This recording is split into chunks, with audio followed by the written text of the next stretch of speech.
Sabi ni Gutesa, may nag-offer daw sa kanya na babae sa office daw ni Senator Marcoleta na ibigay ang number ko sa kanya kung gusto niyang tulungan ko siya sa affidavit niya.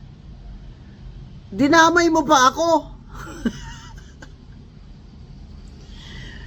Isipin mo na lang.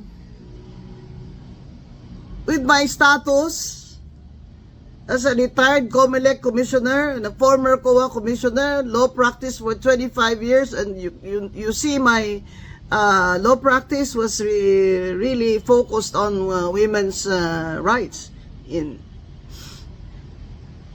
Isipin mo na lang,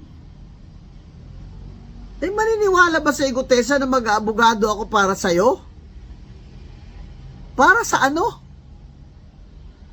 Will I have anything to do with Zaldico, your boss, at the time? Pero syempre, mas mabigat ang maleta, hindi ba Gutesa? Syempre, yung boss mo ngayon, si Martin Romualdez na, my mortal enemy. Kaya sana makulong kayong dalawa. The ombudsman should file a perjury complaint against you because the ombudsman used Gutesa's affidavit in the plunder case of Martin Romualdez, and now he's recanting. The ombudsman should file a perjury case against Gutesa and include him as a co-conspirator in the plunder case versus Martin Romualdez. Tingnan mo lang kung makulong mo yan, ombudsman, kung hindi ba yan iiyak.